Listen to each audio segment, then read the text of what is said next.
Somos IDEFUB Juvenil, un ministerio apasionado por la presencia de Dios.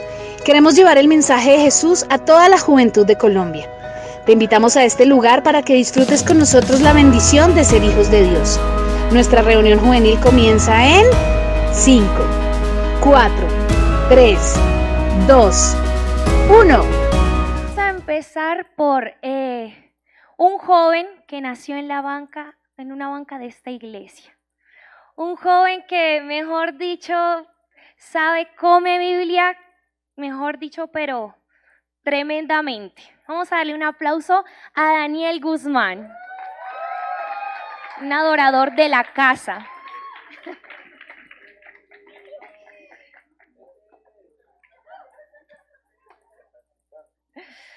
Y ahora vamos a darle paso a una ministra de esta casa. Es joven como usted, como yo. Mejor dicho, ella nos hace reír a diario y hoy quiere venir también a contestarnos unas preguntas. Le voy a pedir el favor a Daniela García y por favor denle un fuerte aplauso.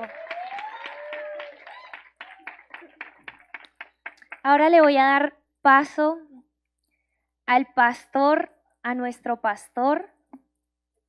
El pastor de pastores ha predicado en frente de 1000 personas y hoy viene a contestarnos las preguntas que queramos. Pastor Dani Nájar. Y además de ellos tres, tenemos un invitado especial. Mejor dicho, él sí es otro nivel. Ahí, en todo el centro. Vamos a darle un fuerte aplauso al pastor Efraín.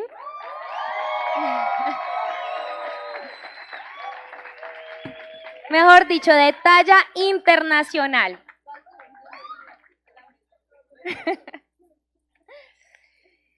Y bueno, ¿cómo vamos a hacer esto? Como les dije, primero vamos a contestar unas preguntas que ya hicieron antes y luego, si usted quiere, empiece ahí a escribir la pregunta, le vamos a dar paso a algunos de ustedes. ¿Listo? Tenemos una invitada extra. Listo.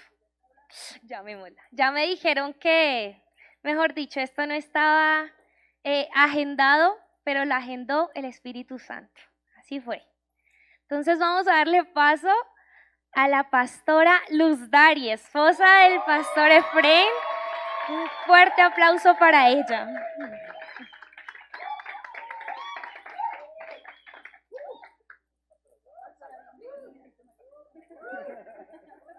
Bueno, y vamos a empezar de una vez, no hay por qué dar espera, ¿sí o no?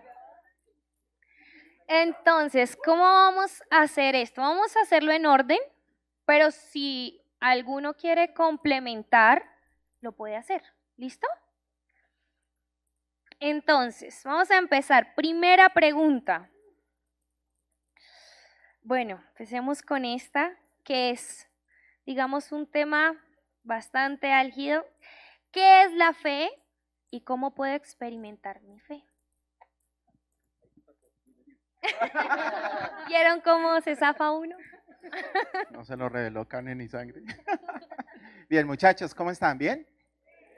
Bien, qué rico. Alegro primero antes de contestar de que me han invitado.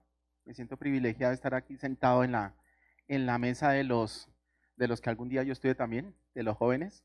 Pero lo más lindo de todo es servir al Señor con esas ganas que ustedes tienen. ¿Bien? ¿Cuántos dicen amén? ¿Queda por ahí un grito de júbilo?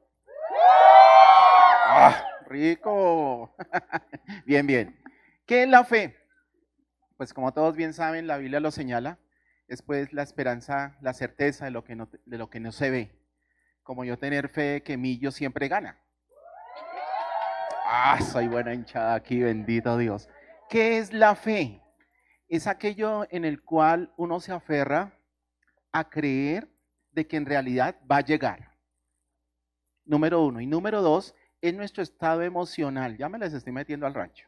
En nuestro estado emocional, ¿a dónde nos lleva los resultados? ¿Qué es la fe? Es creer que en realidad ese sueño, le pongo pies, le doy una patada y lo quiero alcanzar cada vez más cerca. ¿Dicen amén? Eso es la fe. La fe es el complemento y viene en este momento a una idea grande cuando en algún escenario nos pudimos dar cuenta que habían chicos que estaban anhelando tener su alimento. Ellos tenían fe que pese a las pruebas, pese a las dificultades, a los obstáculos, su alimento iba a llegar. Así sea poquito, pero le llegaba. Pero de acorde a su fe, pudo comer. Es que la fe es saber que ese sueño lo voy a llegar a lograr. Amén. Amén. Muchas gracias, pastor. Bueno, antes de continuar, le voy a pedir a audiovisuales que me ayude con cronómetro, tal vez no en la pantalla, pero que me ayuden. Vamos a darle 1 minuto a cada uno de ellos para contestar la pregunta. ¿Listo? Entonces vamos a continuar con el tema de la fe. ¿Cómo saber que mi fe es la fe del Espíritu Santo, y no es mi fe terrenal? Es una fe terrenal. Esa está tremenda. Bueno, buenas tardes para todos.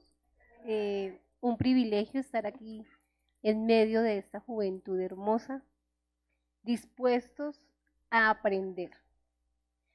¿Cómo saber que lo que es mi fe no corresponde a lo mío? Muy fácil. Cuando yo voy a la palabra. Cuando yo voy allí y le pido al Señor, Señor, y en esta época en la que ustedes están, uno anhela mucho su idóneo, ¿cierto? Y está mirando, y está mirando, y está mirando. ¿Cómo pescamos a la idónea o al idóneo, cierto? Entonces, una manera muy importante para validarlo es la palabra. Si tú necesitas saber si tu fe va acorde a lo terrenal o a lo espiritual, sencillamente escudriña las escrituras. Y allí vas a poder encontrar y saber si él o no es. Mi esposo tiene una palabra que el Señor le dio en Filipenses 4:4 y lo tiene allá señalado. Y ahí en ese versículo están las características de la esposa que él quería. ¿Sí? Alguna de ellas. Yo estaba peleando por ser flaca y él decía que sea gordita, que esté bien. Y yo, ay, pero padre. Y entonces allí, pegada esa palabra, ahí lo tiene él señalado todavía, uno se da cuenta que definitivamente cuando voy a la palabra y la palabra es la que me lleva a mi decisión, voy tranquilo. Creo que ya pasó el minuto.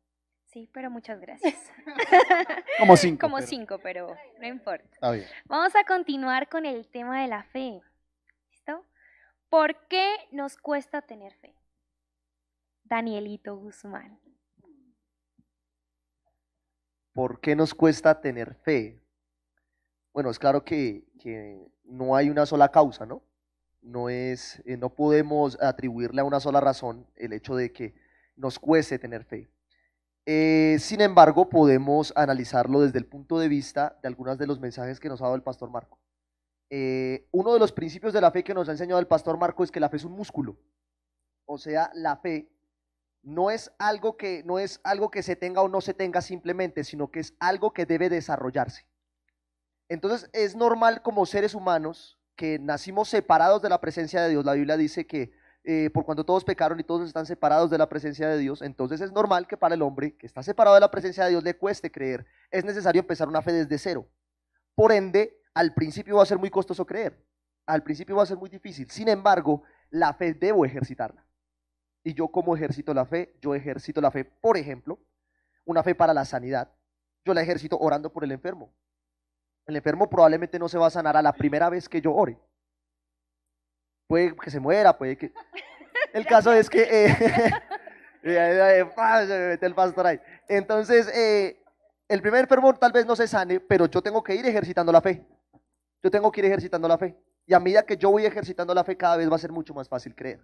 Más que todo cuando uno empieza a ver la gloria de Dios a través de la poca fe que uno puede llegar a desarrollar, es aún más fácil desarrollar la fe. Entonces esa es la respuesta que yo daría. Sí, claro. Yo pienso que la pregunta es, ¿me la repites? ¿Por qué nos cuesta tener fe?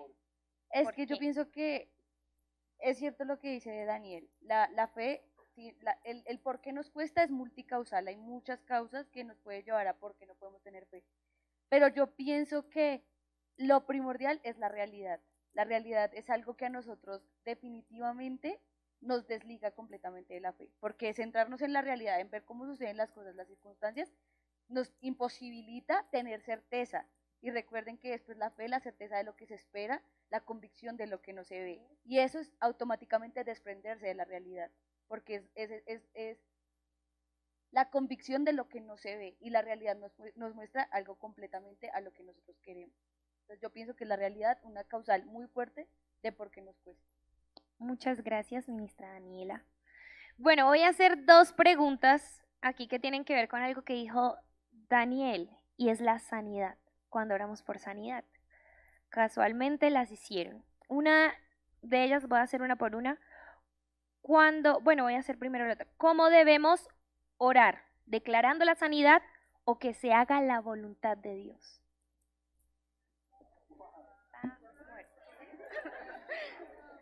Nos vemos dentro de 8 días.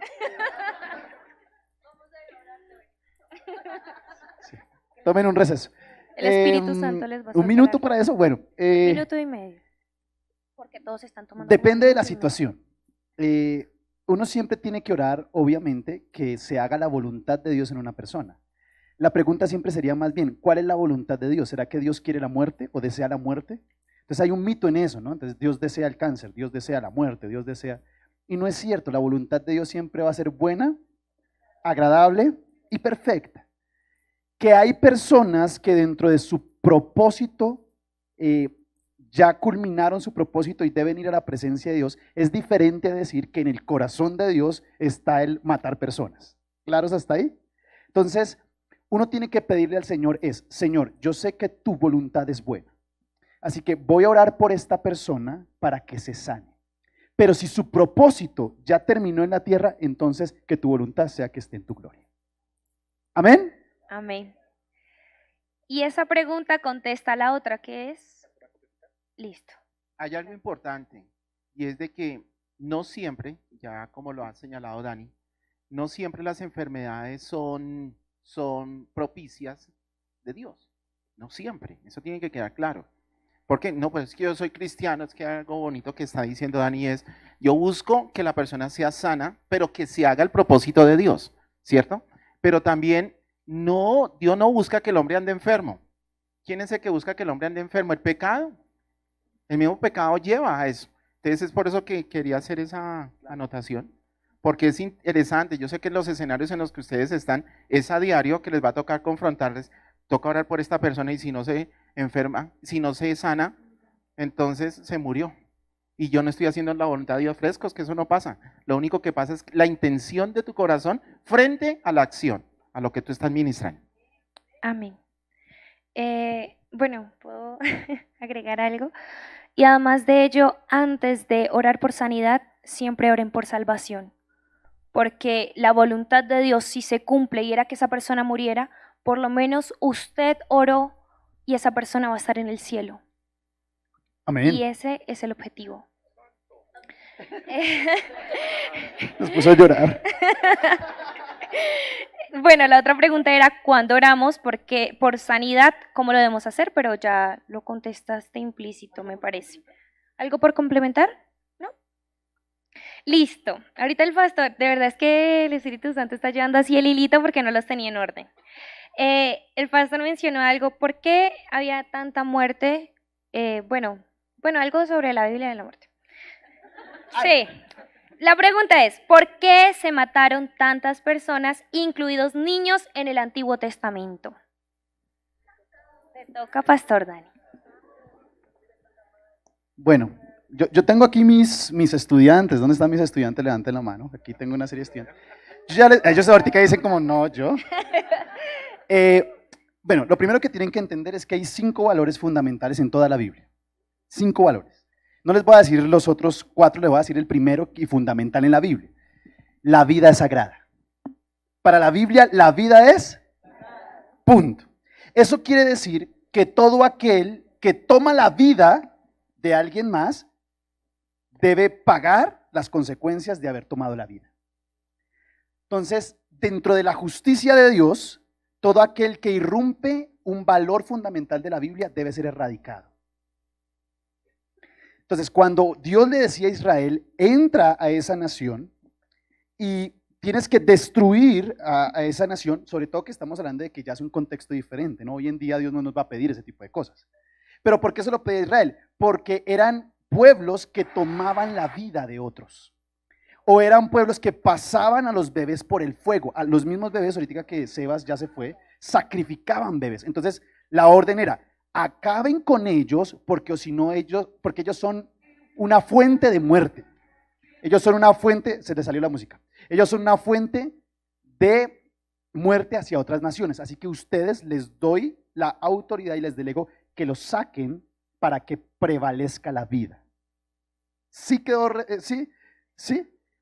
Es complejo. Y los dejo con una pregunta para que la mediten.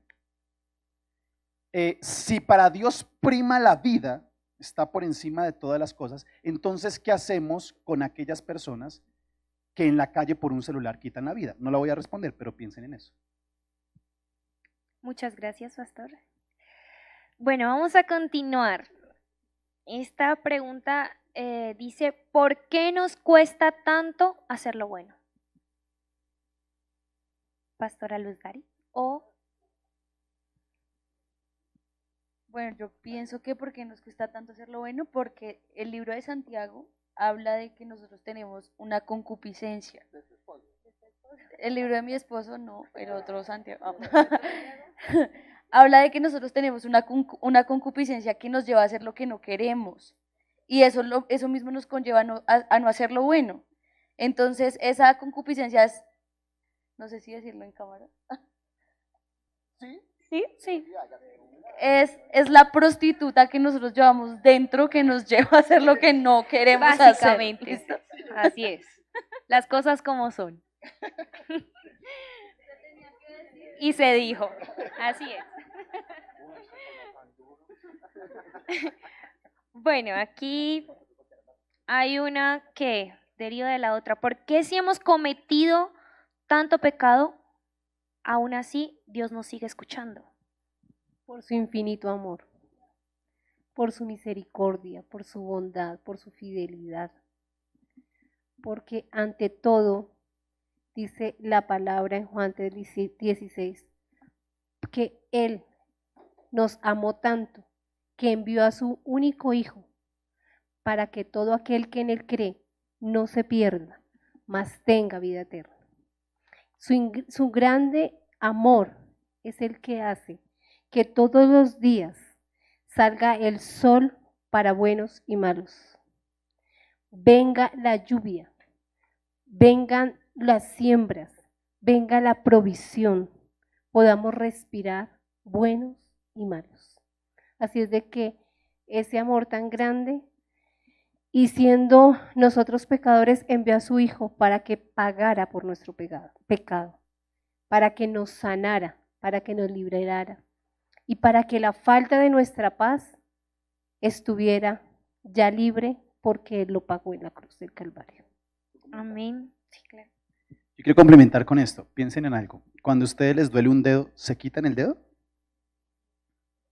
Sí, porque es más fácil uno decir, me duele el dedo.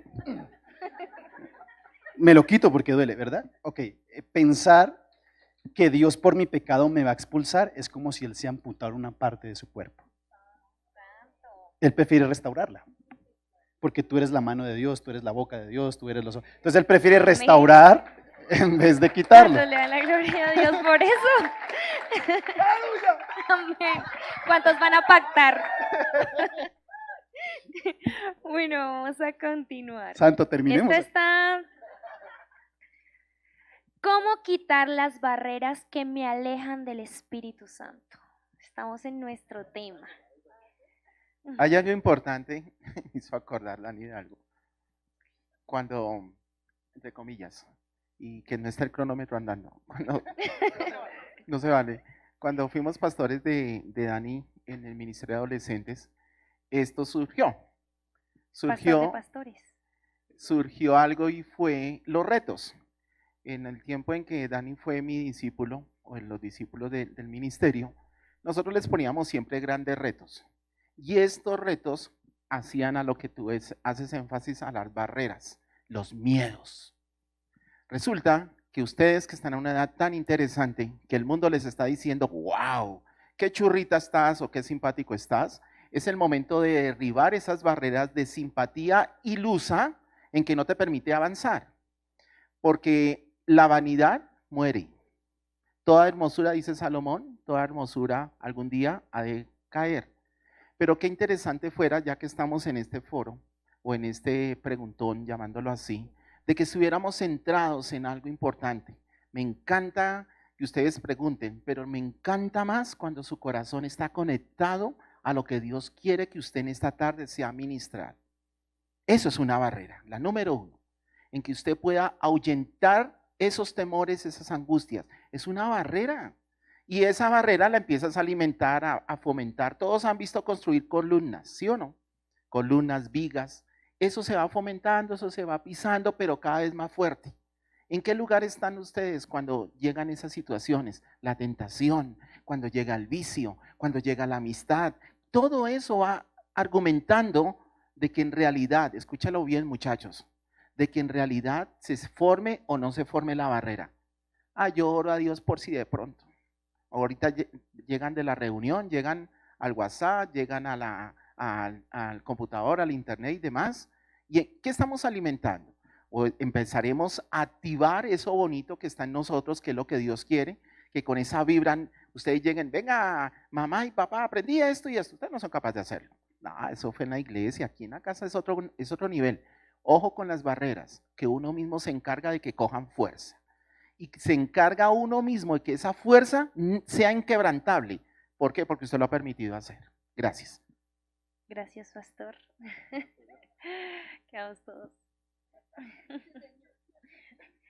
Bueno, siguiente pregunta. Vamos con Danielito, que casi no ha respondido. ¿Cómo escuchar la voz de Dios audiblemente? Ok.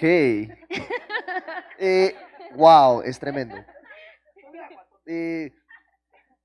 Bueno, no sé si es la intención real de la pregunta la forma en que fue escrita, ¿no? Porque dice cómo escuchar la voz de Dios audiblemente y eso casi nunca sucede, ¿no? Casi nunca se escucha la voz de Dios, digamos, físicamente. No sé hasta qué punto esto es más designio de la voluntad de Dios que uno mismo o que uno mismo lo pueda llegar a provocar. Pero ¿cómo escuchamos la voz de Dios? La voz de Dios se puede escuchar de muchas formas, sabemos muy bien que a través de la palabra de Dios, a través de hombres de Dios. Sin embargo, ¿cómo podemos llegar a escucharla directamente? A través de la intimidad. Yo diría que es el primer factor, y a través del ayuno. Dos factores fundamentales con los cuales podemos, o dos instrumentos o herramientas mediante las cuales podemos llegar a desarrollar discernimiento para que Dios nos hable a nuestro espíritu, para que Dios nos hable a nuestro corazón y ponga pensamientos y ponga su voz en nuestro corazón.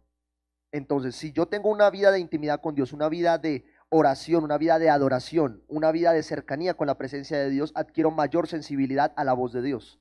Y adicionalmente, si yo ayuno, el ayuno tiene una función muy fundamental, que es también avivar y activar los sentidos espirituales. Entonces, con el ayuno y con la intimidad yo puedo llegar a escuchar la voz de Dios. Una tercera herramienta que yo colocaría también es el ejercicio de esto. ¿Qué quiero decir con esto? Por ejemplo, ustedes saben que yo estoy ministrando aquí en el altar y también ministro en mi casa de bendición. Yo le doy un espacio al Señor para que el Señor me hable a mí, para que le pueda hablar a la gente. Entonces yo, por ejemplo, estoy hablando y ministrando en una persona y yo le digo, yo siento en mi corazón, bueno, Dios me está poniendo en el corazón que tú estás sufriendo de depresión. Van a haber algunas veces que pueda estarme equivocando, porque uno está aprendiendo a escuchar la voz de Dios, pero es bueno practicarlo, es bueno ejercitarlo y hacerlo con mucho cuidado y con mucha prudencia, pero con intimidad y ayuno, que es lo principal. Yo haría una pregunta, no sé si alguien se lanza a responderla. ¿Por qué creen que Dios prefiere no hablar audiblemente a su pueblo?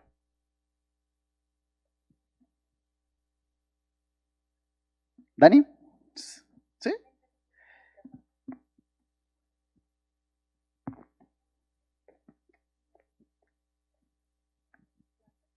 Bueno, No estoy segura de lo que voy a decir, pero me perdonan si me equivoco. Yo creo que Dios en este tiempo no busca hablarnos audiblemente o físicamente, porque Él justamente con el Espíritu Santo nos dio la promesa de estar en nosotros. Así que lo que hay que desarrollar es nuestro espíritu para estar en unidad con Él, porque ya no está Él hablándole al pueblo, sino que Él está en nosotros para hablarnos a nosotros por medio de lo que Él puso en nosotros, que fue espíritu, que se conecta directamente con el Espíritu Santo. Por eso digo yo. Dani, fue maravillosa tu respuesta. Lo que quiero complementarla, porque Él te respeta a ti. ¿No entendieron? Dios no habla audiblemente porque te respeta a ti. ¿Cómo así? Pues claro, porque Él espera que cuando tú hables sea la voz de Él. Santo. ¿Sí? Por eso yo soy. Y fue lo que Dani dijo. O sea, Dani dice, pues Él no habla audiblemente porque Él espera que yo hable. Claro, es que tú eres la imagen de Dios. ¿Amén? Amén. Bien, Dani, te felicito. Muy bien. Bueno, muy bien. Bueno, y Dani, Continuamos. por favor, di lo que tenías que decir. Es que alguna vez yo estaba pasando por algo muy difícil y yo le decía a una persona, pero es que Dios, ¿por qué no me dice por qué estoy viviendo esto? ¿Qué pasa? Y él me decía, ¿sabes por qué Dios no te lo hace saber y no te lo dice? Y yo le decía, ¿por qué? Y me decía, porque tú hablas mucho y no dejas que Él hable. Y por estar hablando nunca escuchas. Oh, amén. Bueno, complementando, bueno, Dani decía a través de ayuno, a través de la palabra, la voz de Dios es la palabra de Dios, ¿no? También él habla a través de sueños. Y ahí voy a hacer esta pregunta.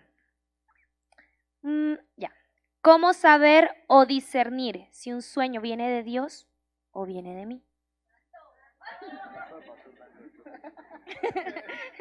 Así, sí, me están entregando el micrófono.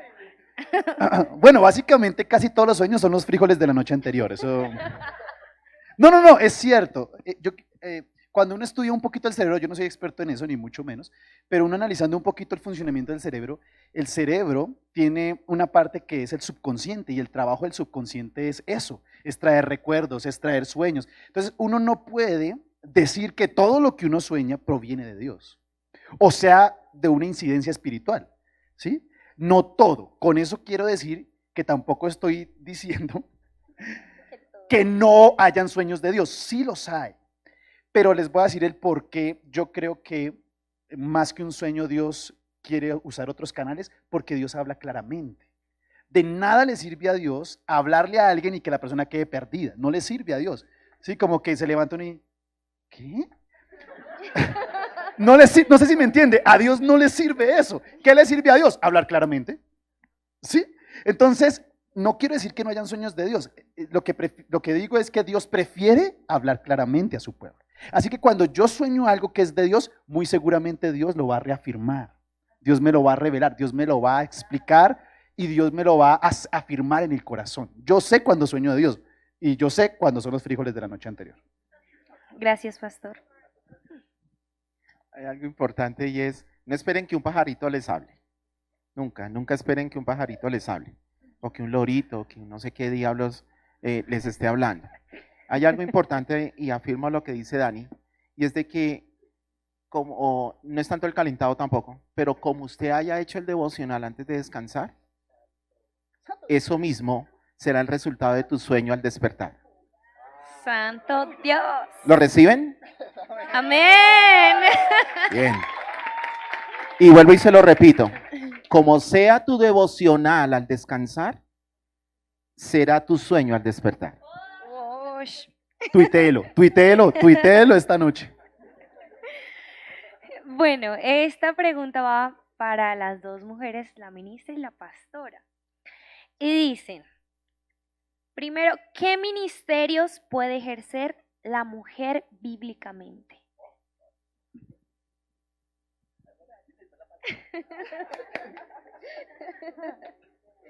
Bueno, yo pienso que la mujer puede ejercer todos los ministerios. Nosotras nunca se nos puede olvidar que somos imagen y semejanza de Dios. Y al ser imagen y semejanza de Dios tenemos la capacidad de desenvolver todos los ministerios. Segundo, el ser imagen y semejanza de Dios nos hace iguales a los hombres en capacidad, mas no en roles.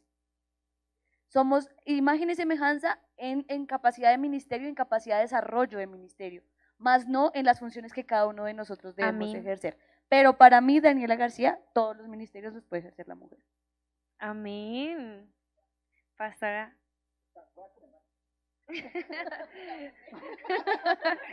Con confianza, tranquilos. Bueno, es muy importante lo que dice Daniela, así es, pero algo también es que el Señor a cada uno de nosotros nos dio los roles y los varones son los sacerdotes de la casa. Ellos son los sacerdotes. Y ellos son los que tienen como esa cobertura, no queriendo decir, porque dice la palabra, que ellos se deben someter a Cristo, ¿cierto?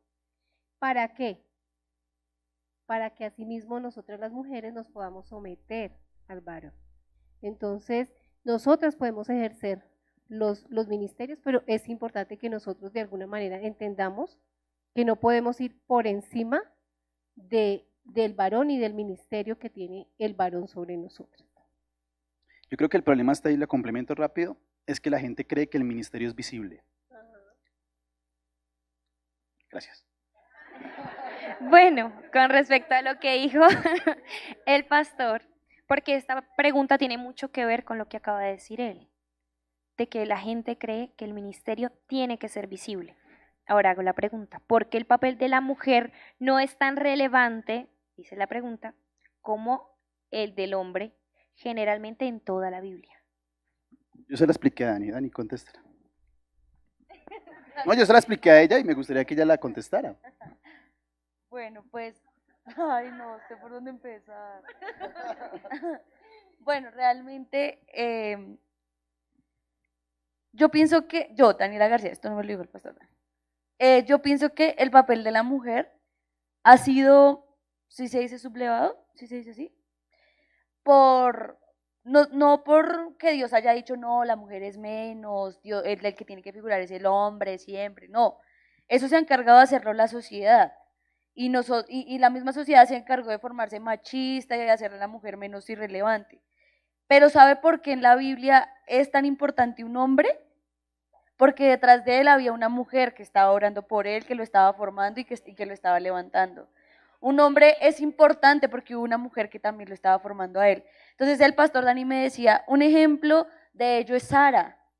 No se hubiese hecho benditas todas las familias de la tierra en ellos si no hubiese existido Sara. Amén. Otro ejemplo, por ejemplo, es Samuel. Samuel no sería el profeta Samuel si su mamá Ana no hubiera orado. Es decir, vuelvo y digo, es que la gente cree que el ministerio tiene que ser visible. Entonces la gente dice, no, es que el que siempre viene es el pastor y la pastora no aparece. No, lo que usted no sabe es que el pastor es el pastor porque la pastora está tras bambalinas. ¿Sí? Ella es la que hace la tarea difícil mientras el pastor está aquí enseñando. Entonces, no es que la Biblia demerite el trabajo de la mujer. De hecho, lo que dice es que el sacerdote es sacerdote porque hay una casa que sostiene al sacerdote. Hay una familia detrás del sacerdote. La mujer. Digan las mujeres.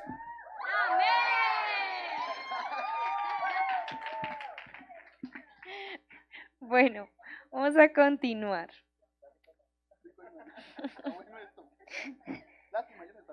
Sí. ¿Cómo diferenciar un profeta de Dios de un falso profeta? ¿Alguien? ¿Quieres? Sí, no. Bueno, hay varias razones, pero bueno, hay varios criterios más bien. Sin embargo, yo quisiera centrarme en que la palabra profética más certera y de mayor confianza es la palabra de Dios. Evidentemente, cuando un profeta se sale de lo que dice la palabra, ya sabemos ahí de una vez que es un falso profeta. Eso por un lado. ¿Qué más así? Si dice algo o profetiza algo que se sale del contexto bíblico, que se sale de la palabra de Dios o que la contradice, es un falso profeta. Adicionalmente también tenemos algunos otros criterios, como por ejemplo, que el profeta haya sido, hay profetas, por ejemplo, profetas que se ungen o se autopromocionan. Un profeta no se autoproclama.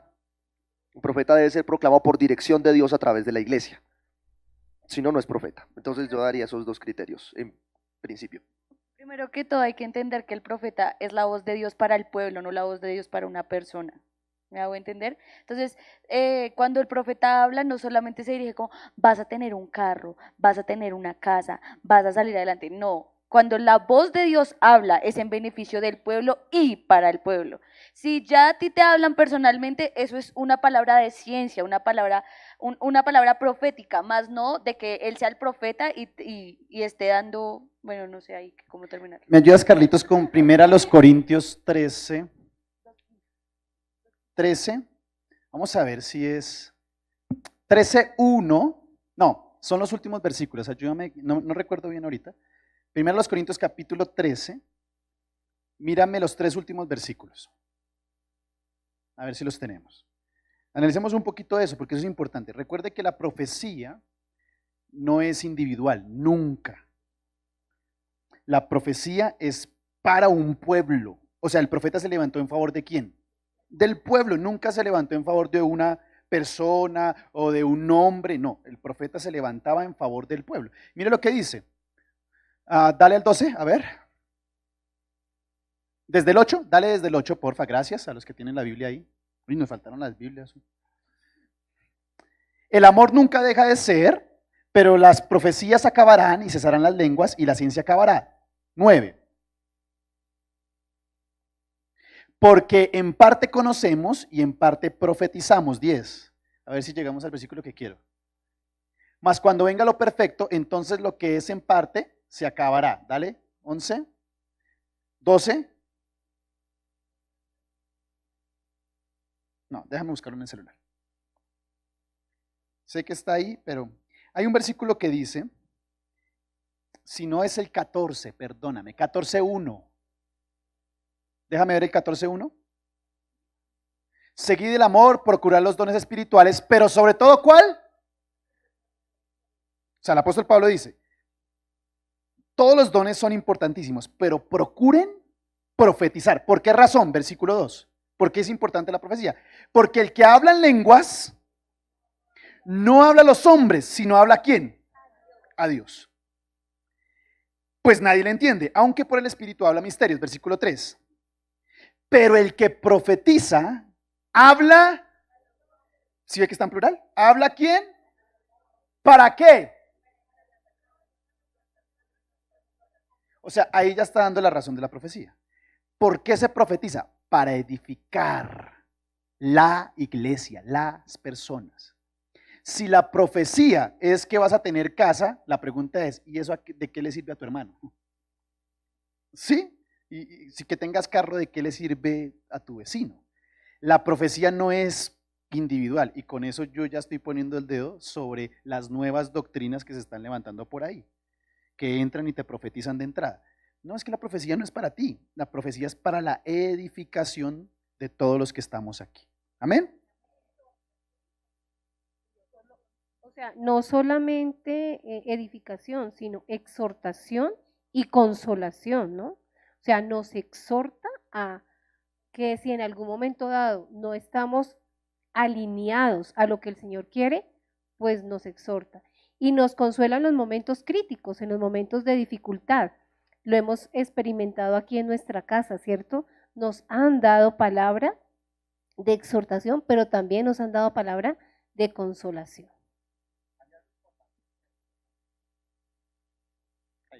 Hay algo importante que es bueno que ustedes sepan. Yo no creía en la profecía.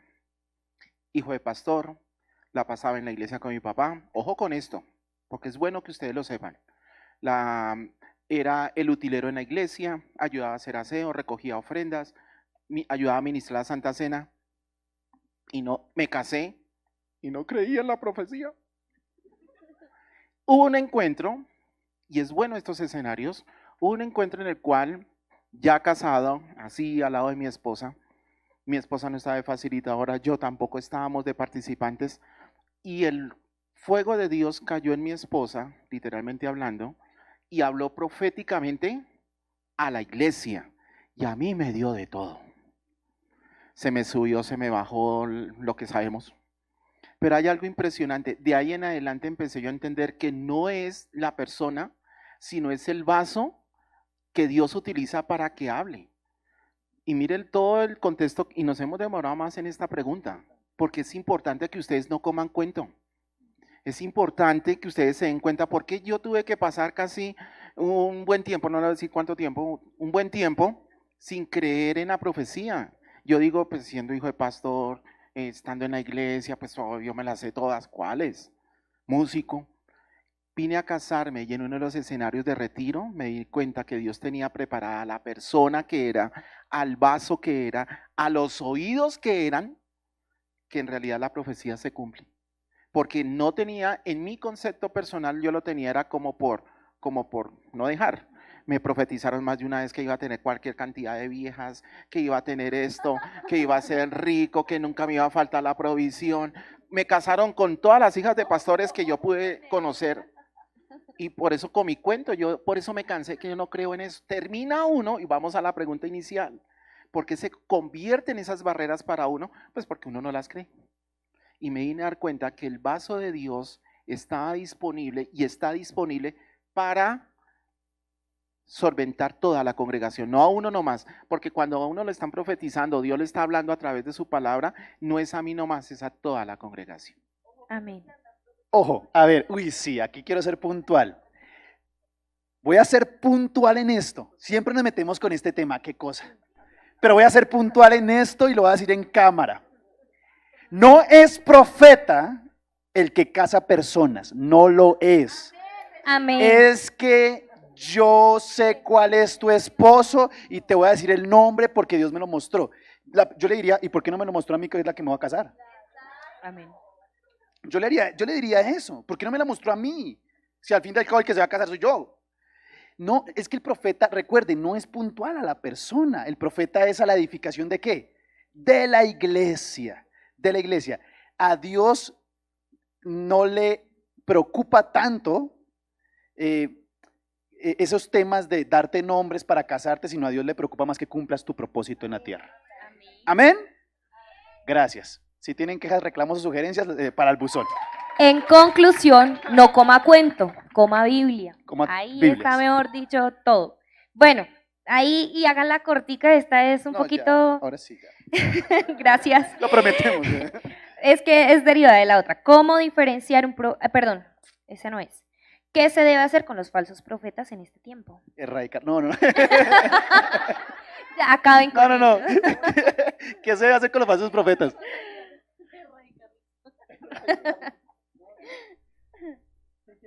Dani, espérela como.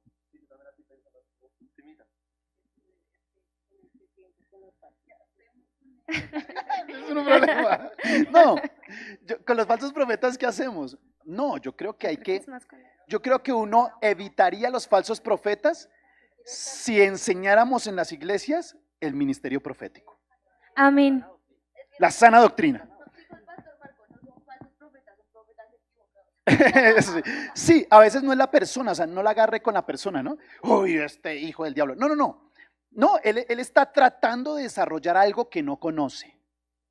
Entonces, más bien, ¿qué hacemos con los falsos profetas? No, más bien sería, ¿cómo o qué podemos hacer en la iglesia para evitar que nuestros profetas se vuelvan profetas equivocados?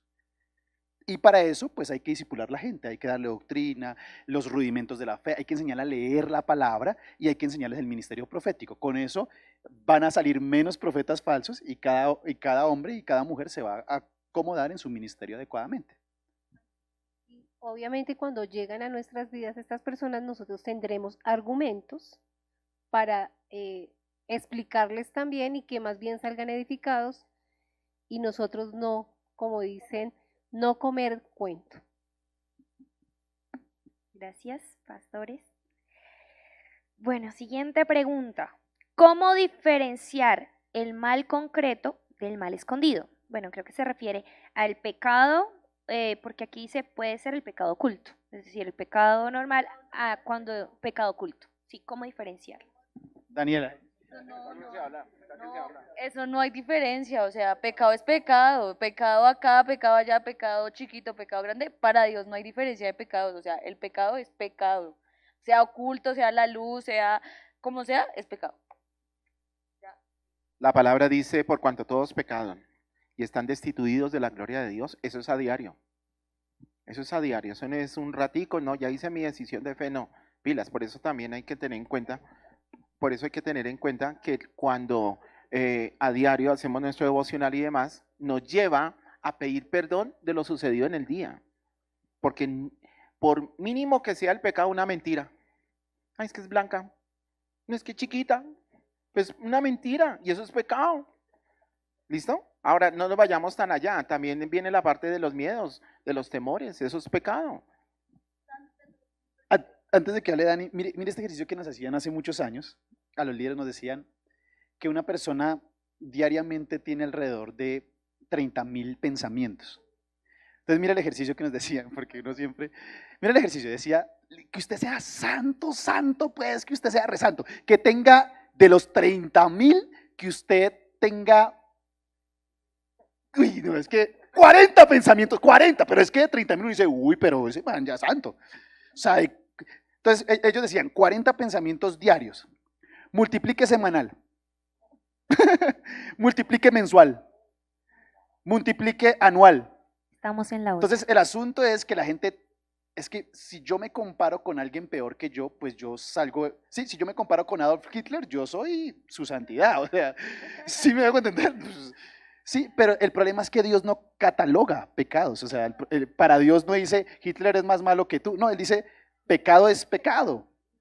Y aunque Hitler hizo cosas que no debía hacer, tú con tu mente estás matando personas o estás, con tus palabras estás hiriendo gente. Entonces, más bien asegúrate. Diga Dani eso, por favor.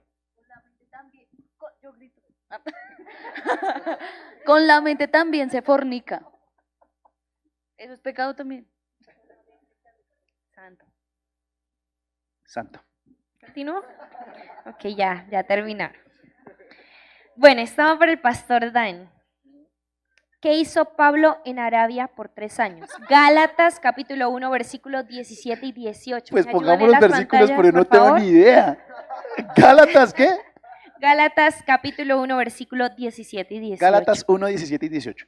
Bueno, aquí les voy a enseñar, es más bien un principio teológico, pero leamos los versículos primero, porque el que la sacó, ¿quién la sacó? Qué preguntaza, eso no lo habían escuchado nunca. Ni subí a Jerusalén a los que eran apóstoles antes que yo, sino que fui a Arabia, y volví de nuevo a Damasco, 18.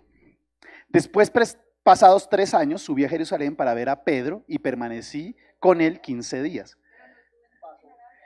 Estaba de paso. Primero, entonces aquí hay una mala lectura, porque no dice que duró 3 años en Arabia, dice que fue a Damasco, o sea, había como un tránsito durante 3 años.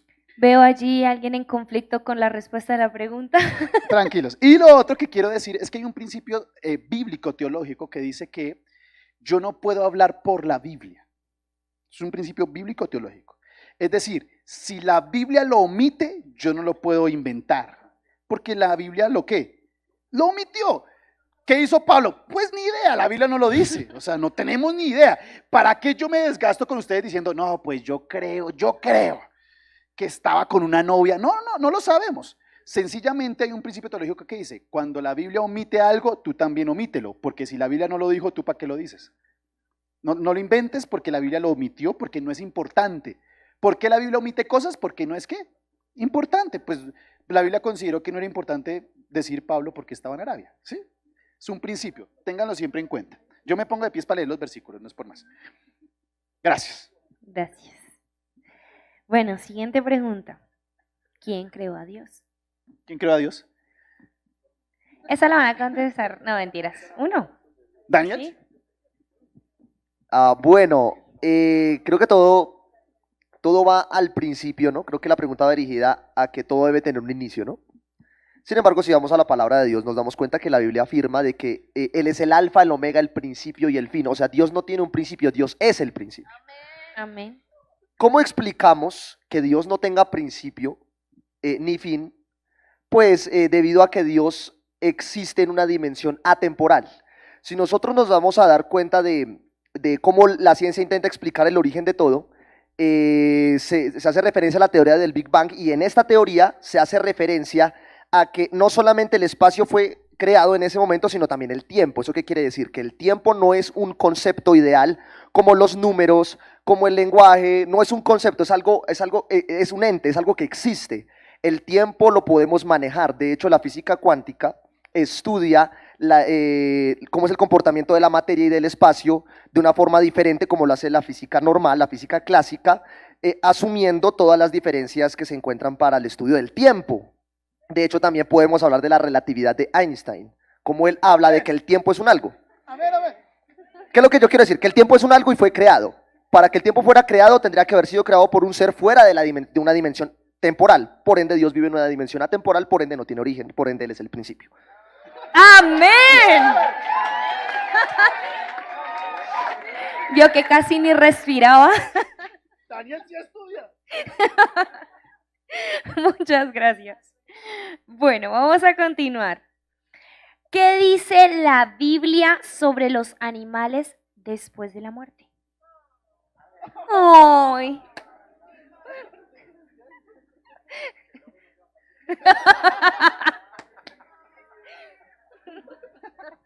Bueno, lo único que sabemos es que en el cielo no hay hospital. No, siempre me han hecho esa pregunta. ¿Y será que cuando mi mascota muera la voy a ver en el cielo? No. Es que yo no quiero destruir su fe, no. Destrúyala, No, pastor, no. destruya. Hay versículos, sobre todo en el Apocalipsis, que habla de que cuando la nueva Jerusalén sea establecida, la creación va a ser restaurada. Y los animales hacen parte de la creación restaurada. Entonces, muy posiblemente por ese versículo podemos decir que habrán animales en la Nueva Jerusalén, pero no en el cielo. Es decir, es que la Nueva Jerusalén no es el cielo, la Nueva Jerusalén es aquí en la tierra. Y la creación será restaurada. Los animalitos también entrarán en la redención, en la restauración, más bien, no en la redención, en la restauración. Pero en el cielo, no sé, no les podría hablar de un versículo porque no lo hay, no lo dice. Por lo menos no he visto un versículo que diga que Jesús estaba con sus perritos. No existe, sí. Alguna vez sí leí un libro, por ejemplo, les voy a hablar, hay un libro que se llama Los Tres Cielos de John Hagee. Y leyendo el capítulo 1, tengo a los chicos de Tecnón leyendo ese libro, ¿cierto, Alejo? Ya uno de los estudiantes. Y él dice que un niño, una vez un niño, tuvo una visión, era un sueño, y entonces, no, mentiras, se ahogó, ¿verdad? Se ahogó y en medio del coma, porque él entró en coma, en medio del coma, él tiene una revelación de Dios. Entonces él cuando sale del coma, él le dice a sus papitos, bueno, mientras yo estaba en el coma, yo los escuchaba a ustedes, pero también vi a Dios. Y entonces el papá como que, sí, viste a Dios, ¿y cómo es el asunto? Yo vi a Dios, y no solamente vi a Dios, vi a mi abuelito en el cielo. Y vi a mi perro Firulais, yo no me acuerdo cómo se llamaba, pero él dice, vi a mi perrito. Entonces, claro, en la clase se volvió una controversia porque, ¿cómo así? O sea, que en el cielo hay perritos y está Firulais. Entonces les dije, el asunto no es, entiendan, el asunto no es que en el cielo hayan perritos, el asunto es que con esa visión Dios alimentó la fe del niño. No le destruyó la fe al niño, se la alimentó. Entonces el niño salió feliz y contento de decir, Dios es real y Dios es misericordioso con toda su creación. ¿Amén? Amén. De ahí en adelante que si te vas a encontrar con luquitas en el cielo, o con... Con manchas. no lo sé, no voy a decir que no lo sé. Con Sí, porque peluche. están sufriendo. Con peluche. Con No, peluche, con pelusa. nada. Bueno, siguiente pregunta. ¿Qué son los fósiles homínidos alrededor del mundo si no existe la evolución? ¿Qué son los fósiles homínidos? Los minions son unos cositos amarillos. No, los fósiles homínidos, según la teoría de la evolución, son los fósiles de hombres, y lo hago así, ya les digo, porque hombres que fueron evolucionando de Homo sapiens, ¿sí? Homo erectus, Homo sapiens, ¿sí? Entonces, esos fósiles, la pregunta es, si no existe la evolución del hombre, ¿por qué existen esos fósiles? Esa es la pregunta que están haciendo. Entonces, lo primero que tengo que decir es que los fósiles homínidos no son de hombre, son de animal. Entonces, ya ahí ya descartamos la primera parte, no es de hombre, es de animal. Segunda cosa que tenemos que decir, la Biblia nunca descarta la evolución. La Biblia sí, escúchenme, la Biblia sí habla. Ahorita tienen su espacio. La Biblia sí habla de que hay evolución, pero no entendida en cambio de género. ¿Se acuerda que lo vimos en un video? Pregunta, claro, porque es que ¿de dónde nace esta teoría?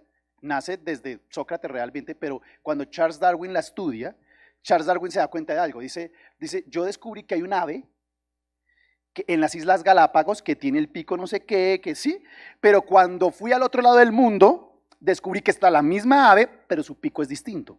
Entonces, a eso se le llama evolución, pero no cambio de género, porque no dejó de ser ave, o sea, no pasó de ave a perro, no pasó. Era ave, solamente que según el contexto, según el clima, según el entorno, pues maduraba unas partes más que otras y cambiaba su aspecto, pero siguió siendo ave. Entonces, lo mismo pasa con el hombre. Si ustedes se dan cuenta, cuando ustedes van a la costa, la piel de la gente costeña es más gruesa que la nuestra. Por eso es que usted vaya y se vuelve un camarón, ¿se ha dado cuenta? Pero ¿por qué la piel de ellos es más gruesa? Porque ellos están expuestos al sol, a la brisa y al agua salada. Entonces, podemos decir, ¿hay evolución ahí? Sí la hay, porque ellos, según su entorno, están adaptándose, pero nunca hubo cambio de género. No quiere decir que el costeño sea diferente a nosotros y tenga el corazón por aquí atrás. No. ¿Sí? Entonces, el problema es que confundimos dos cosas. El cambio de género no existe, porque no hay evidencia científica, no la hay. Eso era lo que le preguntaban, ¿no? ¿Hay cambio de género? Dime uno, le preguntaban a gente de Harvard. No existe. Ellos mismos decían, no existe. Lo que hay es adaptación. No, adaptación sí hay. Existe la adaptación. De hecho, usted se va a dar cuenta que los peces se adaptan según el agua en donde estén.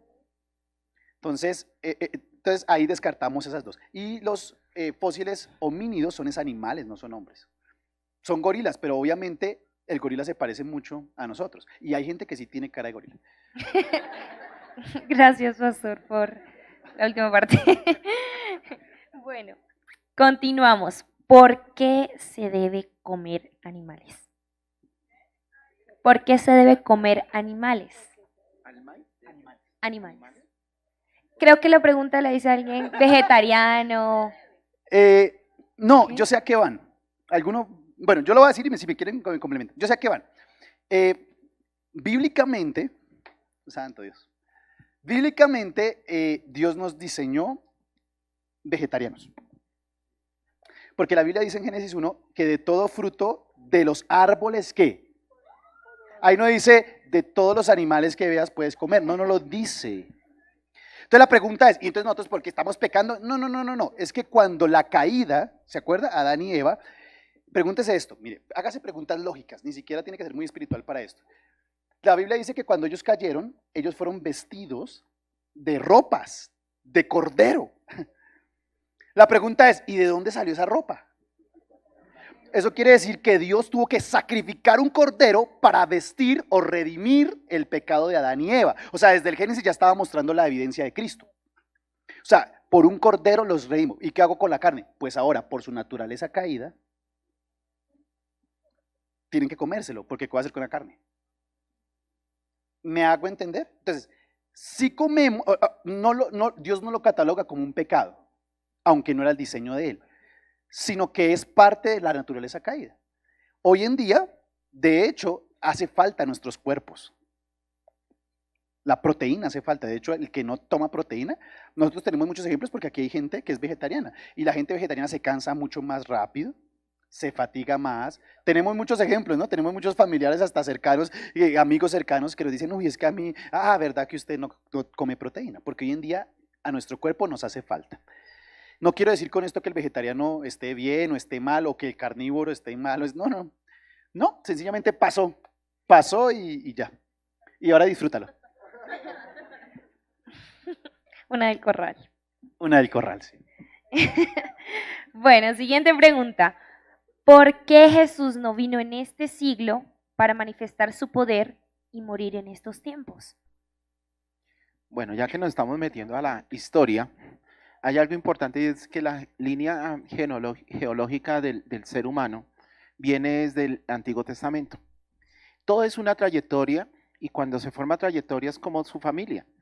Tú no naciste siendo grande, naciste siendo bebé, es más, naciste desde el momento en que fecundaste óvulo con espermatozoide, desde ahí viene la historia suya. Dios te creó y ahí empezó la evolución, ¿bien? Pero de algo que quiero ser centrado es que es algo muy, ¿cómo lo dijera? Se confronta uno al darse cuenta que los ideales son atrevidos. No lo quería decir así tan brusco, pero de pronto así es. Lo que uno piensa, como lo piensa, lo escribe, pero nunca uno se toma el trabajo, tal vez la misma coherencia nos lleva a ello, de que no podemos ser fundamentalistas en creer nuestro punto de vista, sino el que en realidad es. Y eso es lo que Dios quiere, que nosotros seamos lo que en realidad Él quiere que seamos. No tenemos que vivir un mundo de apariencia, ni me estoy cogiendo por los atajos la respuesta. Quiero centrar exclusivamente que Dios ha hecho o nos hizo e hizo el propósito de la vida hacia el canal generacional que llegara Jesús a redimir a este mundo. ¿Por qué no nació en este siglo? Pues, en plena tecnología. Imagínense a Jesús con sus 12 discípulos con un iPhone. Judas ha salido del grupo. Sí, ¿ves? Y todo ha sido evolucionado a través de la historia. No, ustedes estarían viendo no vehículos última gama, sino carros en rueda de palo todavía o algo así. Todo ha sido evolución. ¿Ibas a decir? Ah, sí. Bueno, me voy a pegar un poquito de lo que dice el ministro Dani, en que hay un principio teológico que dice que no puedo afirmar a rajatabla algo que no diga la Biblia. Si la Biblia no afirma por qué Jesús tuvo que nacer en ese siglo en el que nació, pues yo no puedo tampoco decir a rajatabla por qué Jesús tuvo que haber nacido ahí. Sin embargo, yo puedo tener una opinión de pronto y asumir de pronto por qué Jesús tuvo que haber nacido ahí. Yo creo que se debe al estado del Imperio Romano en ese momento. El Imperio Romano había alcanzado cierto nivel de grandeza, cierto nivel de conquista, y adicionalmente estaba ya a unos años de disolverse bueno, además, antes de disolverse, de seguirse desarrollando, ¿cierto? ¿Qué pasa? Que del Imperio Romano nacieron todas las potencias europeas, y de todas las potencias europeas nació la colonización. Por ende, la Biblia se pudo conocer a todo el mundo debido a la colonización, que tuvo un origen en el Imperio Romano. Si Jesús no hubiera nacido en el contexto del Imperio Romano, tal vez en la expansión de al menos del conocimiento de la Biblia, tal vez no del cristianismo o de que las naciones fueran convertidas a Cristo, pero al menos del conocimiento de la Biblia, no se hubiera expandido tan rápido si no hubiera sido en el contexto del Imperio Romano. Por eso yo creo que Jesús tuvo que haber nacido. Gracias. Les dedico justo a tiempo de funky. Muchas gracias, Dani. Bueno, siguiente pregunta. Nos quedan solo 3 preguntas ¿Yo qué? y vamos a hacer unas cuantas que ustedes tengan. Entonces tengan las listas redactadas. ¿Listo? Siguiente pregunta. ¿Qué haremos en el cielo después de la venida del Hijo de Dios? Pastor Dani. Siempre cuento el mismo chiste, ¿no? Siempre nos imaginamos como Dragon Ball, ¿no? Las nubecitas allá. Todos allá levantando las manos día y noche. No, realmente acuérdense que yo hablé cuando hablamos de propósito, yo hablé de la línea de la eternidad. La vida que tú, los 80 años que tú vives aquí, los 90, los 100, hasta donde llegues, es simplemente la preparación para una eternidad gloriosa. Eso quiere decir que en la eternidad vas a desarrollar tus dones, tus talentos, tus habilidades. Muy seguramente en la eternidad vas a ser uno de los mejores músicos. Muy seguramente en la eternidad vas a diseñar la arquitectura celestial, los que son arquitectos. Entonces Dios va a decir, tráigame el arquitecto, que es que le va a decir que me haga una casita aquí para... ¿Sí? Muy seguramente Dios en el cielo nos va a poner a hacer su propósito en nosotros. Entonces esté preparado porque en el cielo sí vamos a trabajar. Amén. Bueno, de hecho la siguiente pregunta era, ¿tendremos profesiones en el cielo, así como las hacemos en la tierra? Creo que ya lo contestó. Los médicos no, porque no hay hospital. Oiga, sí, los que estudiaron medicina, ¿qué? Ni los abogados. Ya no está el diablo para que juzgar. No, sí, los médicos también para ir a los... Bueno, gracias. Última pregunta entonces. ¿Por qué Dios no se ve físicamente como Jesús lo hizo en la tierra ahora? O sea, en este tiempo. Porque Dios no se ve Porque físicamente. Dios Padre, supongo que hablan. Sí, es casi la misma, ¿no? Es casi la misma de la voz, es igual. Pues físicamente sí está. Mira el que tienes al lado. Sí, físicamente está al lado tuyo. Lo que pasa es que tú lo ves como, no, es la imagen de Dios el que está al lado tuyo. Uy, pero a mí me dio Dios una imagen con mi esposa tremenda. Le está diciendo el pastor, ¿no? Bueno, Ah, mi amor también. ¿No? bueno, ahora vamos a pasar, yo me voy a levantar. Vamos a hacer únicamente 5 preguntas. ¿Listo? Entonces, Sí, una para cada uno. sí, una para cada uno. Entonces, bueno, sí, levante la mano. ¿Quién? Uy, es que van a haber muchas. 1, 2, 3, 4, 5. Ya, los 5 primero. 2. Bueno, dejemos 4, 7, dejemos 7, ahí 7, está. Sí, bueno, dejemos 7 para que tengan. 7. Listo. Pónganse sobre sus pies para que yo los vea un momentico. Nosotros también. Está muy difícil. Listo. Tú también, ¿verdad? Y Marjorie y Alejo. Entonces le voy a pedir el favor que pase uno por uno aquí al frente y les vamos a hacer la pregunta. ¿Listo? ¿Desde ahí? Sí, desde ahí. No, hazla ahí. Sí, normal.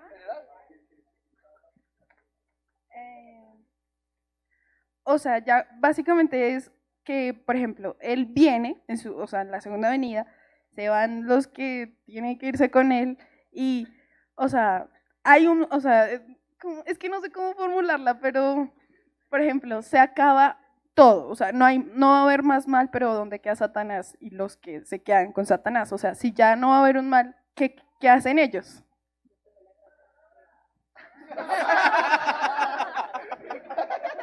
Sí, pero pues, o sea... Pues en lo que sé, no, esto va a ser cortico porque no es que sepa mucho. Lo que dice la palabra es que el diablo y sus demonios serán echados en el lago de fuego y azufre. Esa es la muerte segunda. En la quinta olla del infierno. O sea, todos se mueren y ya. Pues la Biblia dice lago de fuego y azufre, creo No, que hay una porque explicación. Ok. Yo interpreto en mi poco conocimiento que ya está ahí para la existencia, pero no sé si el ministro Dani tenga o alguno de los pastores tenga una respuesta más completa. La palabra dice que él será atado, ¿cierto? Y será llevado al lago de fuego. Es decir, él va a estar allá, en ese sitio eternamente. O sea, él fue juzgado ya. Él ya fue juzgado.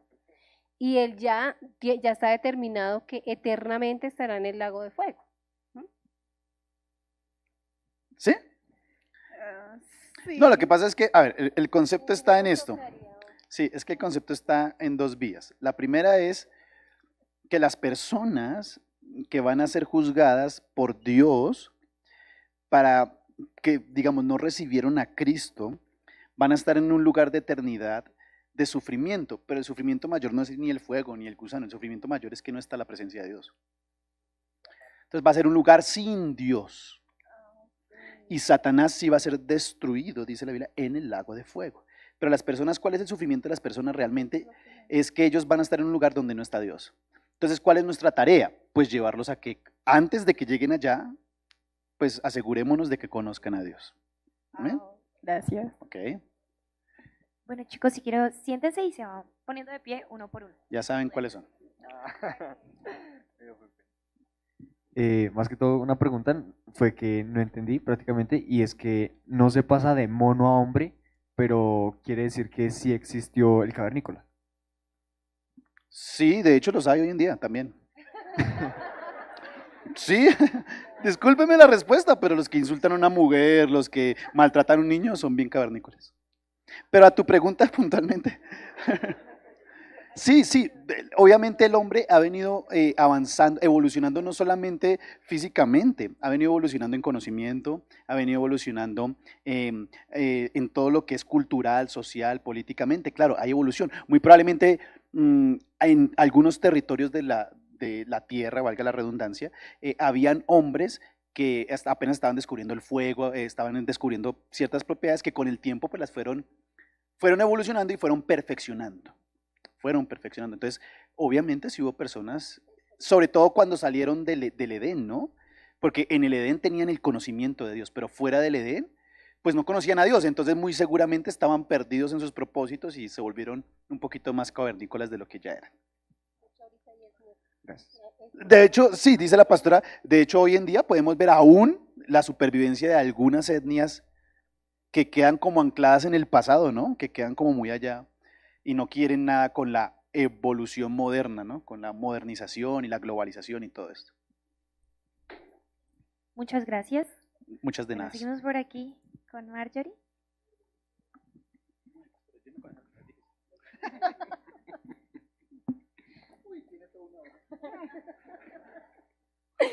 Porque, digamos, en varias historias de la Biblia yo me he dado cuenta, digamos, un ejemplo como la de Lázaro, no dice que estaba muerto, sino dice que estaba en un profundo sueño. Si se supone que él estaba muerto. Y son varias las historias las que dicen eso. Entonces, Varias historias hay que ser concretos, porque la Biblia señala solamente que 2 personas resucitó a Jesús, bueno, sí. ¿cierto? Y ahí para atrás, nadie resucitó a nadie. Y ahí para adelante, lo que hasta hoy hemos vivido. Pero hay algo importante y es que la Biblia señala, como su orden bien lo indica, de que las personas cuando mueren, duermen, porque algún día serán levantadas. ¿Bien? ¿Serán levantadas en qué? En cuando venga el Señor a levantar su iglesia. Esos también son parte de esa levantada. ¿Bien? Entonces, es por eso que la Biblia lo señala como un sueño profundo, que Dios a través de su divina misericordia ha colocado personas para levantarlo, para resucitar ese muerto, sorprendente, para dar testimonio a su respectiva familia. Es por eso. Ok, ¿Vale? porque, digamos, siempre dicen que estás dormido, o sea, que no está ni en el infierno ni en el cielo, porque pues... Bueno, ¿hay alguna escuchaba pregunta? ¿Alguien quisiera responderla? La pregunta es, ¿dónde creen ustedes entonces que están las personas que ya murieron? Si Cristo no ha venido. ¿Alguien la responde?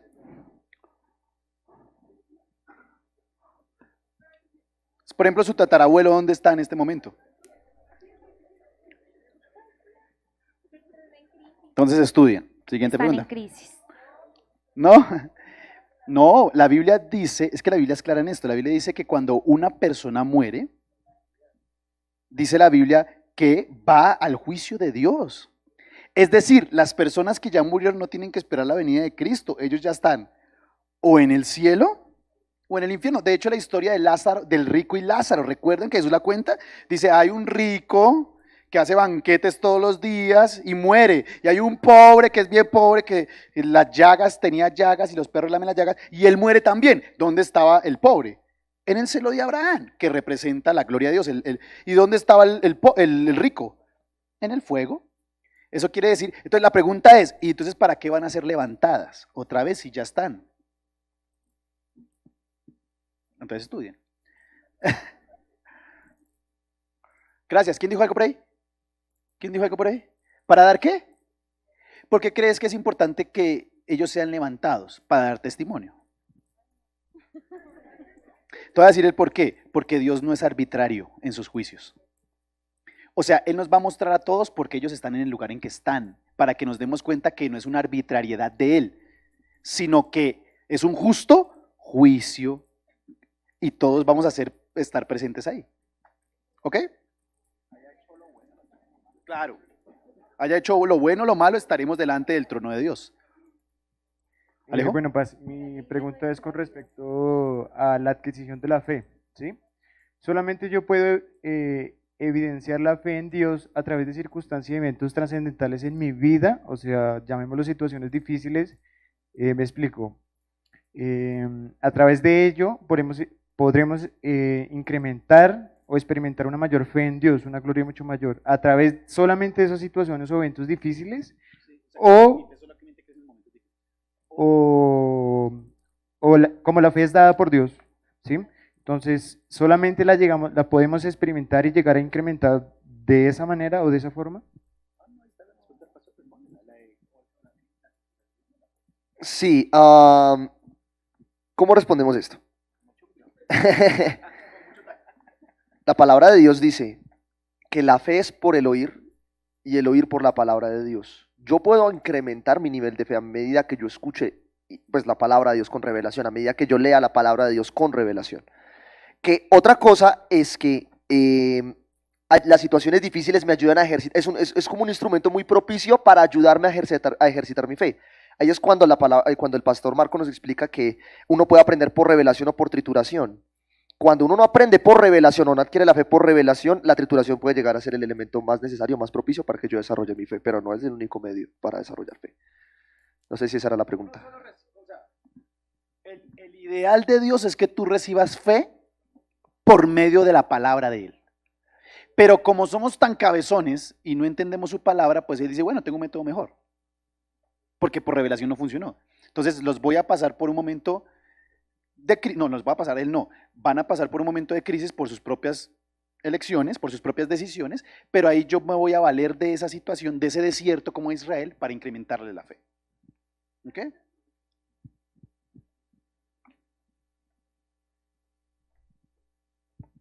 Bueno, siguiente, Danielito.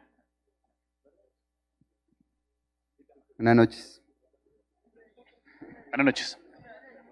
Una de mis preguntas es, uno siendo servidor público, ya sea militar o policía X, en caso de un enfrentamiento uno le quita la vida a un enemigo, uno le está quitando la oportunidad de conocer a Dios, ahí ¿qué es lo que pasa?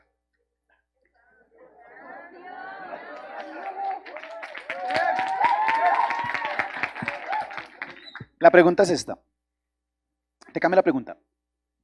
¿Por qué estás quitando una vida ahí? Porque me envían a la batalla y digamos, él me quiere quitar la vida a mí y uno reacciona. Entonces la pregunta es esta. Entonces, ya la respondiste. ¿Por qué tú quitaste la vida de otro? ¿Para defender qué? Mi vida. ¿O la vida de otros? O sea, entonces, como el valor fundamental de la Biblia es que la vida está por encima de cualquier cosa, eso no se te cuenta como pecado, porque tú estás en defensa de la vida. Y de un pueblo. Pero cuando matas arbitrariamente sin justificación, pues te es contado como pecado. ¿Sí? Lo estoy diciendo porque él dice como servidor público. O sea, si eres soldado o policía y lo mandan a la guerra, pues él está siendo enviado para defender la nación. Entonces Dios no dice, mataste, no, Dios dice, estás defendiendo tu nación, estás defendiendo la vida de tu nación. Exacto.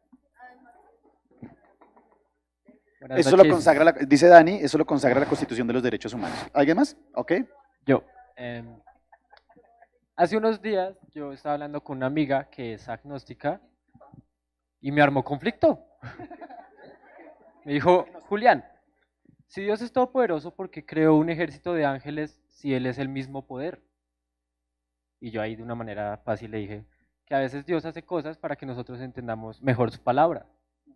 Pero la respondí yo y quiero que me la respondas tú, la iglesia. No, es que el ejército celestial no está creado para demostrar poder. El ejército celestial está creado para demostrar la gloria de Dios. Entonces, el problema es pensar que el ejército de Dios es un ejército armado.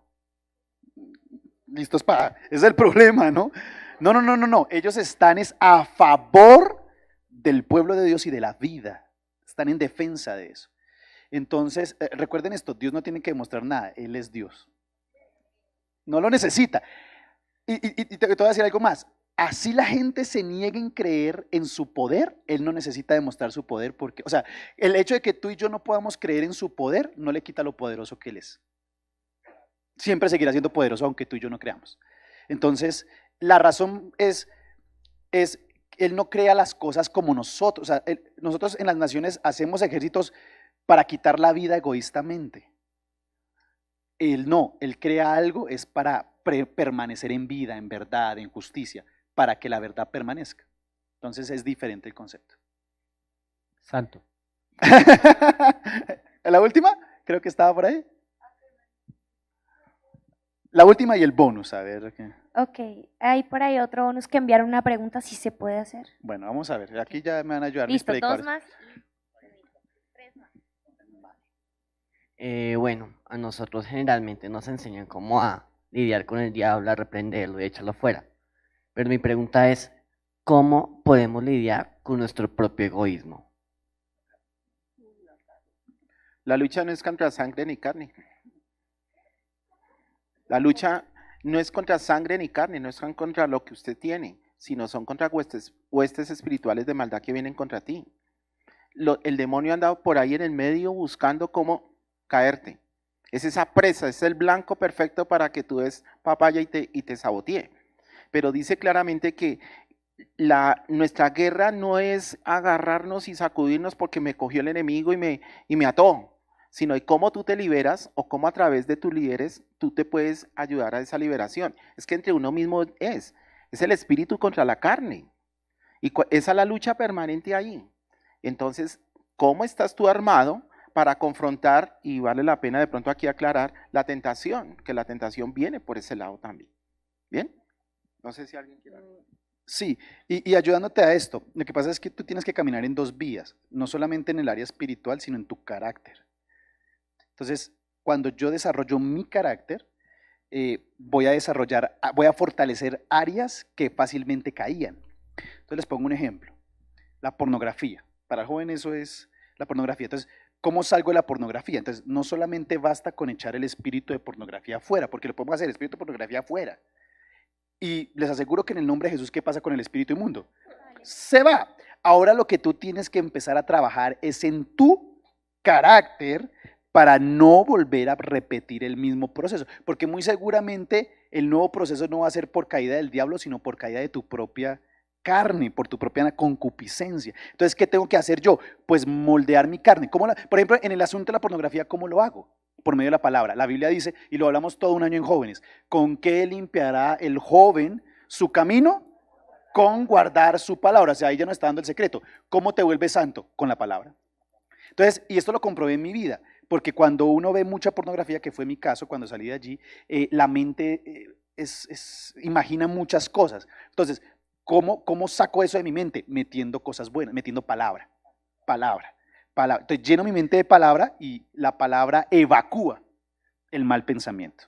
¿Sí? Esas son estrategias. La oración es una estrategia. El ayuno es o sea, son armas que nos ayudan a moldear nuestra carne. Amén. Gracias. Bueno, por aquí hay otra pregunta. Últimas dos, yo creo, porque últimas dos. Esa y otra. Bueno, es cortica. ¿Puede uno orar por la fe de otra persona?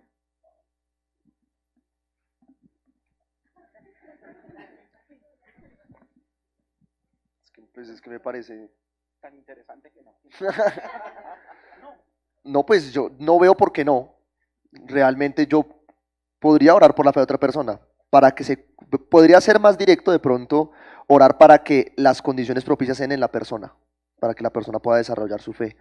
Puede uno orar para que, de hecho la Biblia misma dice, ¿no?, que el Espíritu de verdad es el que nos convence. Uno puede orar para que el Espíritu Santo sea la que convenza a esa persona. Entonces uno puede orar por la fe de la otra persona, claro. Y lo otro es trabajar en esto. Dice que la fe viene por... Entonces yo le trabajo fe a la persona. O sea, yo le puedo decir, ten fe, vas a ser victorioso. Entonces eso que yo estoy haciendo es alimentando su fe. No es que no la tengo, estoy deprimido, pero te estoy diciendo, eres hermosa, eres espectacular, vas a tener un esposo, no importa los 90. Entonces ella va a decir, bueno, entonces gloria a Dios. ¿Sí? Entonces uno puede alimentar la fe de otra persona, sí lo puede hacer, claro. Gracias. Bueno, vamos por aquí. La última ya. Los que no alzaron la mano en el momento que tenían que hacerlo. Esta pregunta la envían desde los Estados Unidos. En español. Es para aclarar el tema de la Nueva Jerusalén. Entonces dice exactamente así.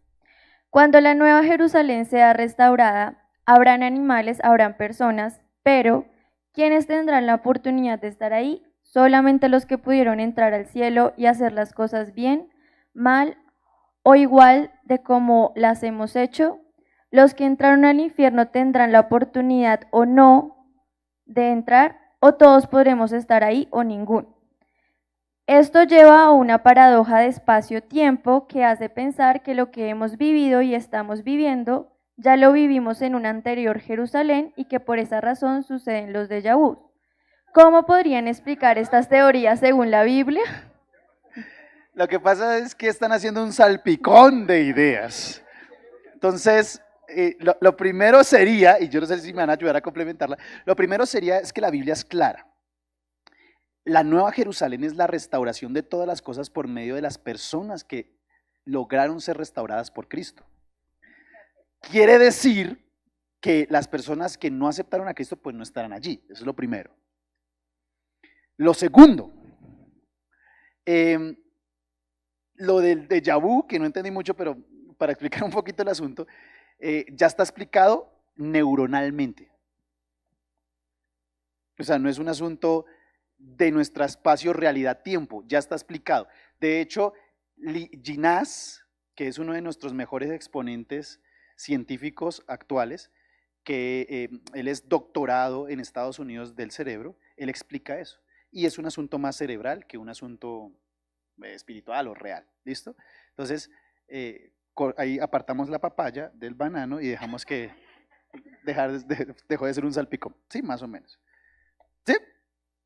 Ok.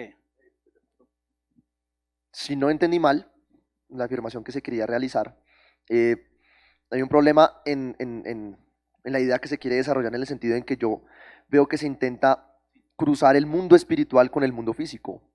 Y el mundo espiritual es completamente, bueno, no completamente aparte, pero sí tiene un comportamiento diferente al mundo físico. Entonces, el planteamiento veo que quiere tratar de poner a los dos mundos, digamos, en un solo espacio y no.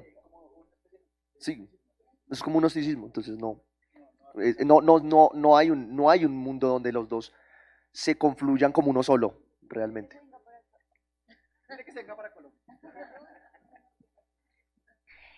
Bueno, quedan 2 preguntas más.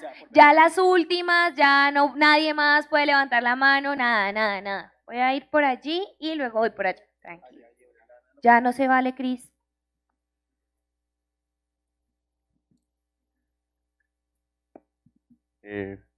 Buenas tardes. Bueno, hay una pregunta que me formulaba mi hermano y era que decía, él quería saber si bíblicamente dice, porque hay personas que afirman que las leyes fueron abolidas. Entonces queríamos saber si bíblicamente dice si están abolidas, porque vemos a diario que hay personas que viven algunas leyes. Entonces, si están abolidas, saber cuáles están abolidas y cuáles no, del Antiguo Testamento.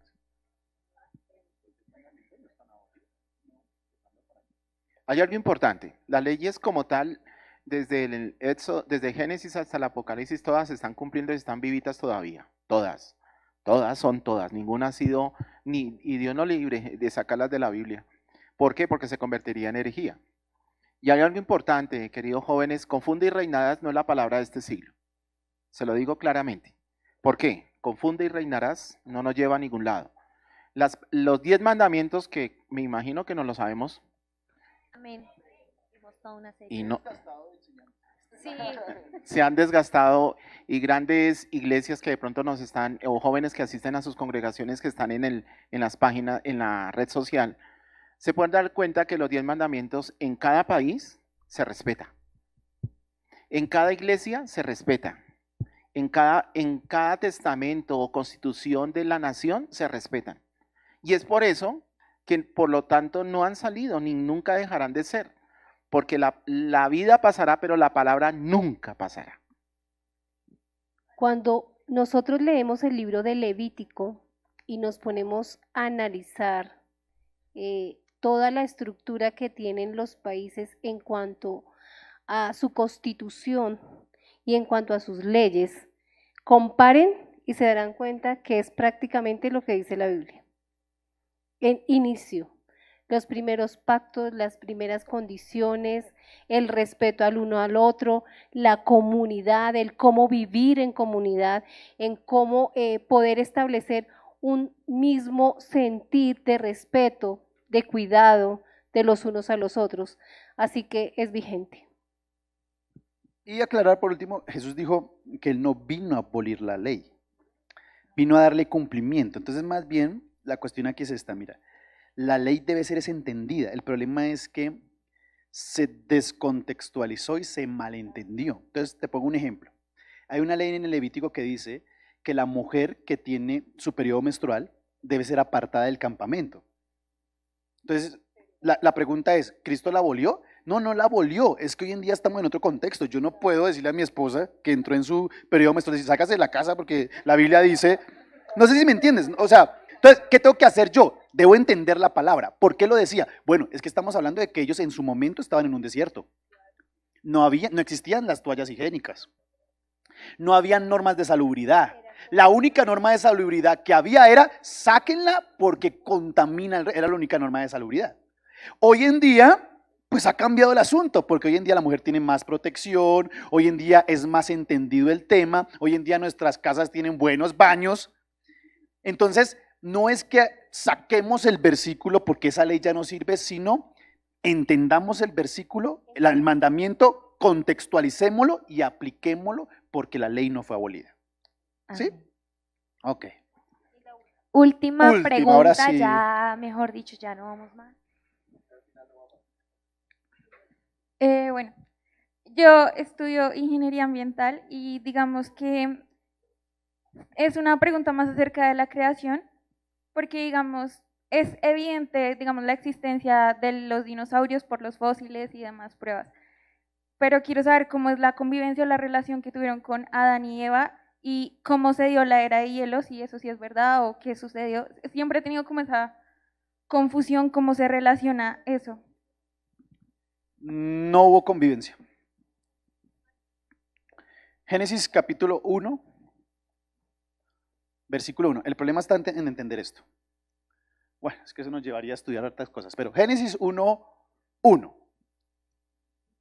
En el principio, ahora en todos los versículos yo les voy diciendo, en el principio creó Dios ¿qué? Versículo 2.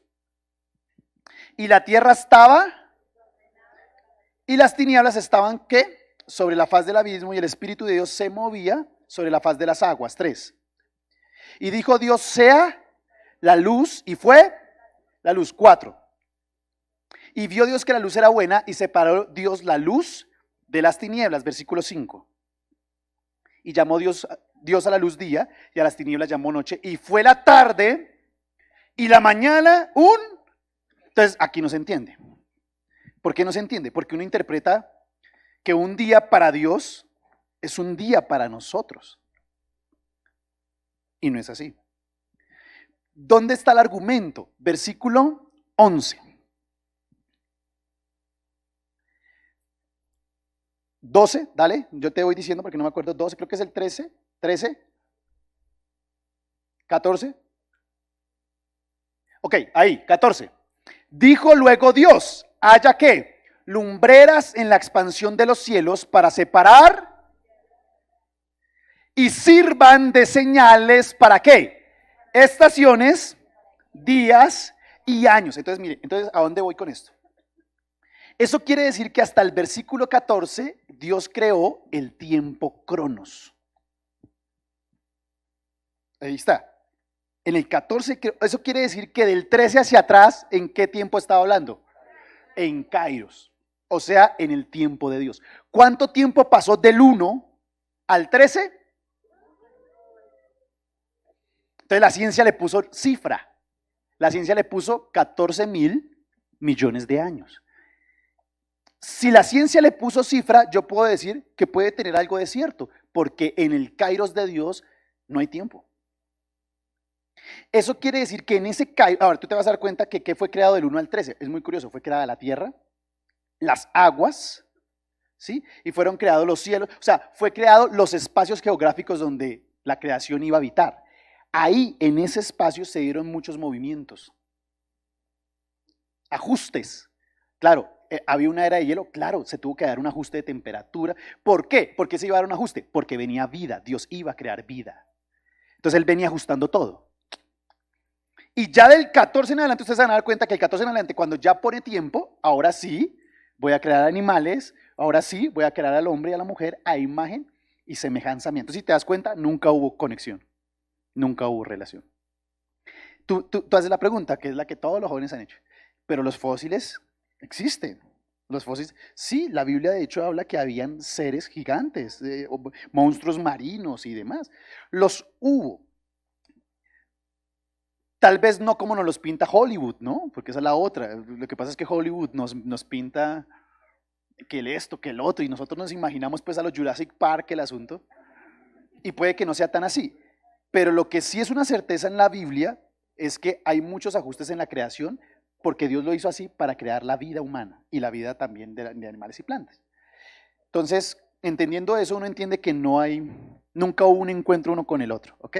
Y entendiendo también eso, de una vez les voy diciendo ahí, que cuando hablan de la teoría del Big Bang, acuérdense de esto, y hace poquito salió un video de eso muy interesante, que dice que la teoría del Big Bang de hecho fue diseñada por un creacionista. O sea, la teoría del Big Bang no quiere contradecir a Dios, por el contrario, quiere avalar que Dios creó todo. Es creacionista. ¿Y quién la hizo? Pues lo hicieron sacerdotes, se me olvidó ahorita el nombre.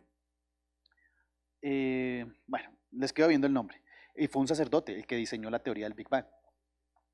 Entonces, con la idea de mostrar a un Dios creacionista, un Dios que creaba todas las cosas.